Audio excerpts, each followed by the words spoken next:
How I used my wife's infidelity to secure a perfect divorce outcome. Started a few years ago. I thought we were happy. We were your usual suburban professional couple. Financially secure, healthy, good sex life, 2 kids, 14F and 9M at the time. I thought we had a healthy social life.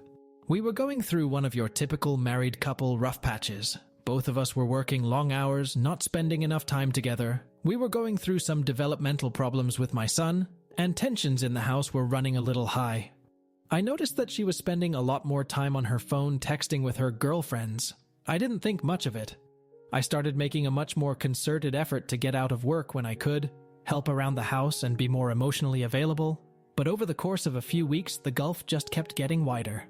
I ended up accidentally finding some messages when I charged up an old iPad for my son to use. Her FB Messenger was still logged in, and there were a lot of highly questionable messages with a guy from her hometown who I will call Jim Bob Cooter, or JBC for short. The messages weren't completely inappropriate, but I could tell there were quite a few missing based on the times and context of the messages. I made a mental note to keep an eye on this and went about trying to fix things up. The next day after I took the day off to knock out some projects that I thought would make her happy, and left her some sweet notes reminding her how much I appreciated her, she was once again in the corner of the living room, texting her girlfriends. I took the boy's iPad to the office, opened up FB Messenger, and watched in real time as my wife tore me down. Her and JBC were making fun of me.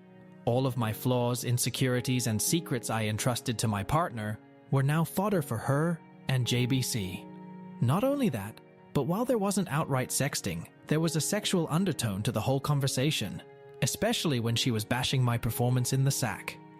I managed to take some screenshots, but missed a good bit of the messages, because as the conversation was unfolding, she was deleting them. I wasn't emotionally capable of confronting her. I stayed in the office until she was asleep and had a couple drinks.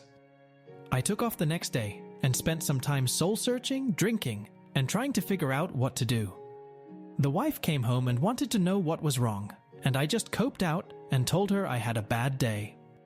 A couple minutes later, I was watching the iPad as the train wreck kept unfolding.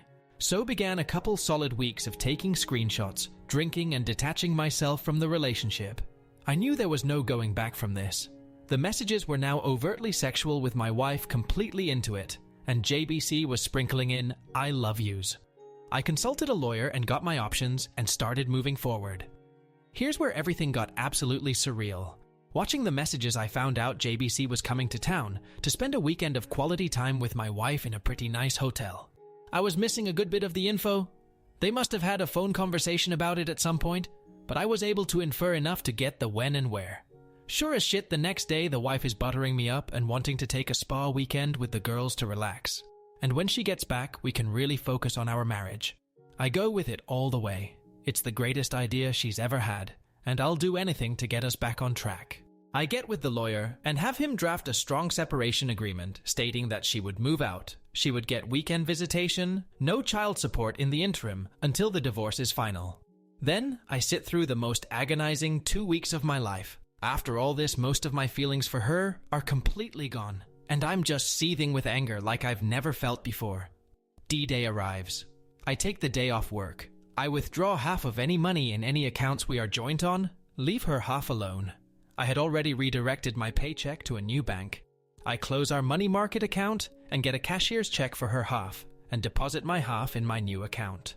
I stop at Office Max and print out about 75 pages of FB Messenger screenshots. And I kill time because I don't want to be at home. She texts me that she's taking off and that she loves me. I tell her to have fun. I show up to the hotel at about 8:30 and call the wife's phone from the lobby. It goes straight to VM. They are probably already at it, whatever. I walk up to the front desk and ask if I can use the phone to be connected to JBC's room. It rings 3 times and he picks up. JBC, hello? Me. JBC, can you send my wife down to the lobby, please? JBC, I don't know what you're talking about, bro. Me, okay then, I guess I'll have to call Mrs. JBC and get her down here. Totally a bluff. I knew he was married and I knew her first name, but that was it. JBC, inaudible shuffling panic. Me, you got 5 minutes. Click, not even 2 minutes later, my wife comes walking out of the elevator, looking a little flustered. I sit her down in the corner of the lobby. Her, start spewing bullshit saying it's not what it seems, etc., etc. Me, I'm not here to argue. The things that are said in this pile of papers are what's going on. The only way I'm not giving a copy of this to daughter, your parents, and emailing it to everyone we know is if you move out immediately. Wife was very prideful. Daughter was going through a rebellious teen phase, and her knowing probably would have forever killed their relationship. Wife was also her parents' golden child, and she always worried about what they thought of her. I didn't have much leverage, and shame was my only card to play. Also, her professional life is built up around her image, so I knew she would protect that at all costs. Her, sniffle, mumble, inaudible me. This is a check for half of the money market account. I've withdrawn my half of the money from all the other joint accounts. You should have more than enough to get a place. She starts to cry a little. I could almost see the different thoughts and waves of emotions going through her, but now was the time to keep pressing. Me. Here is a separation agreement that I think is more than fair considering what's going on. I'm going to need you to look this over, sign it, and leave it at the house when you get your stuff. Do you want to look through these screenshots? Her? No.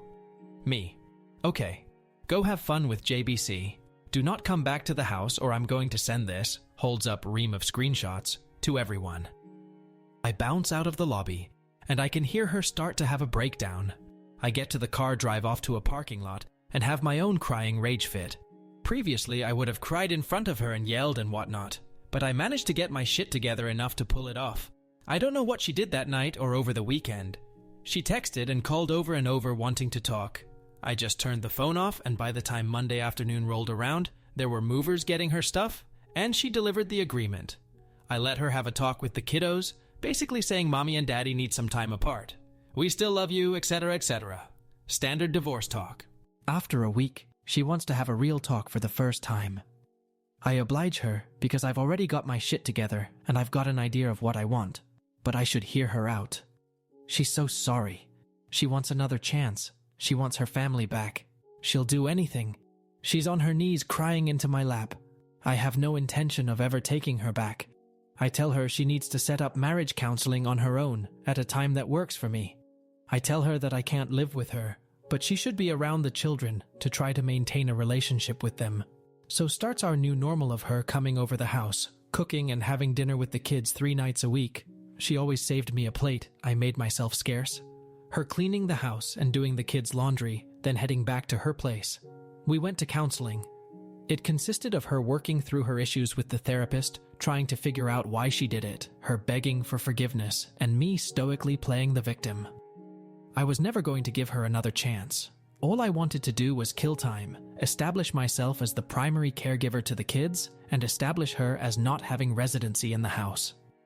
After a few months, I go to my own therapist and get diagnosed with depression and PTSD. I ask my work if it's possible to go to part-time for the foreseeable future to deal with personal issues, and it's no big deal. After 6 months of therapy, I told her that I couldn't forgive her right now, and that I wanted an amicable divorce. But she is still the love of my life, and maybe someday we could give it another try. She was devastated, but agreed to the divorce if I promised to try again someday. Once the divorce was filed, I needed the kids to want to stay with me. I left a Google search for "How to Survive Your Wife's Infidelity" up on the shared PC at home, and I left some printed out infidelity articles not so hidden in the kitchen. My daughter found them and came to me crying. I told her she wasn't supposed to find those, that mom made a mistake, that mom still loves her, and that I would always be here for her. My daughter, who used to hold my wife in such high regard now, wouldn't talk to her without screaming, and it crushed her. Not surprisingly, when the court needed statements from the kids a few months later, little brother followed big sister's lead, and they both wanted to stay with dad in the house they grew up in. When the divorce was finalized, I got the house. Had to buy out some of her equity, but that's okay. I got primary custody of the kids. I got awarded generous child support due to the difference in our incomes due to me working part-time.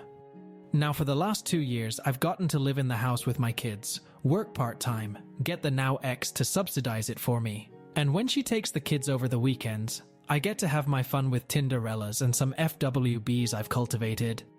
In the eyes of my kids, I'm the patron saint of fatherhood for taking the high road and always being there. In the eyes of my ex, I'm the one that got away that she will always pine for. And I get the bonus of having her come over for sex whenever I want it by dangling that carrot of maybe getting back together, but that is never going to happen.